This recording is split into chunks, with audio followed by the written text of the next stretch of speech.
TCL is releasing their own smartphones complete with their own branding and design aesthetics. This is the TCL 10 Pro, and it's the most premium of the 3 flavors of devices under this new branding. You may have watched our unboxing video of the TCL 10L, the $250 smartphone. This one we have here is a couple $100 more, coming in at $449.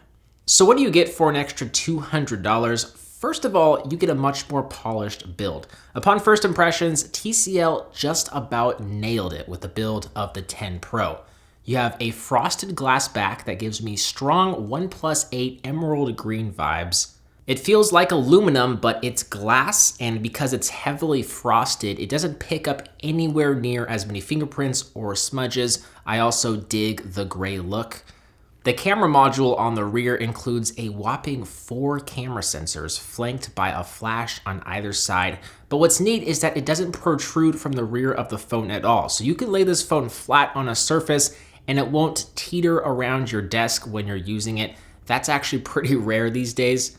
The edges of the glass on both the front and back of the phone are also curved, so it fits very comfortably in the hands. It fits the natural curvature of your hands quite well. We've got a textured reprogrammable smart key button on the left-hand side that can open up whatever app you'd like. There's a headphone jack up top and an IR blaster, both of which are really nice to see. It's kind of like taking a trip down memory lane, seeing both of these ports here. The IR blaster is super easy to use. There's an included app to help set it up with your appliances. So from a build standpoint, the TCL 10 Pro, it feels really good. It's also not too terribly big, even though it does have a large 6.47-inch display. Now, powering on the phone and taking a look around is where TCL will start to lose some people. The display features a 1080 by 2340 resolution with a high 398 pixel per inch index. It's AMOLED, and it features HDR10 support, all of which are very good things. But it does feature curved edges, which makes it vulnerable to accidental taps and presses. And that's kind of a polarizing feature for a lot of people. And if we take a look around the software, there are some things to like for sure, but I don't think it's gonna be for everyone. So first of all, you get some pre-installed apps, more so than what you get with a stock Android device. Even some third-party apps like Netflix come pre-installed. There's also some duplicate apps for some basic functionalities like notes and gallery. Not a big deal, but I think they should just simplify things, and let's just go with the more widely accepted and feature-packed Google versions of the apps. With that said, there are some handy software tricks. You could open up a folder and swipe between other folders on your phone without ever leaving the folder view. So you can just swipe to different folders here. You can heavily customize the app drawer to organize how it arranges your apps in pretty much any way you'd like. We've got what they're calling an edge bar that's similar to the edge bar functionality on Samsung phones, where you can fill this tray with apps and various functions. I do a lot of house projects, so I actually like having this accurate digital ruler here by default. You can, of course, hide this, change it, do whatever you like with it, but I actually like it. Now, there are navigation gestures, but the on-screen navigation buttons are enabled by default. And the gestures work just fine, except when you're on the home screen. So you can't swipe up from the bottom to go to your main home screen without opening up the app drawer. So if you have a lot of home screens, it could be annoying not being able to just swipe up to go home. As far as I can tell, the only way to do this would just be to switch navigation gestures to just be able to press the home button to go back to your main home screen.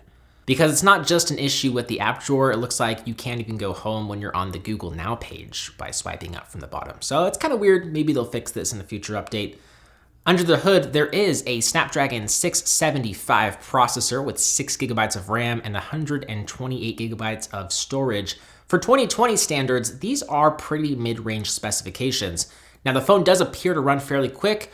There are some herky-jerky animations and transitions, but overall, apps open up pretty quickly and you can swipe between them with little issues.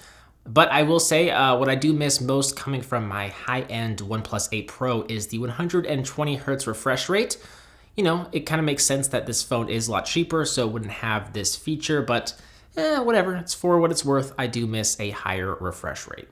And by the way, we do have an in-display fingerprint scanner for security, and it works pretty well. It's not the quickest in the world, but at least it doesn't consistently fail to register my fingerprint, so that's good. And we do have a basic face unlock method for those who want to use it as like a backup method.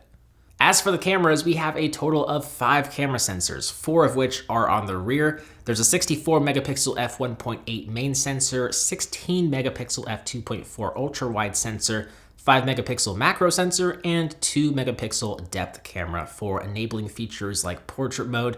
I will say it's pretty nice to have all these different ways to capture your environment and your subjects, especially for a phone that costs only $449. Although it's even more impressive that the XL has these 4 cameras for $200 less. But in my limited testing, camera quality is nothing special. I mean, images tend to be extra sharpened and saturated.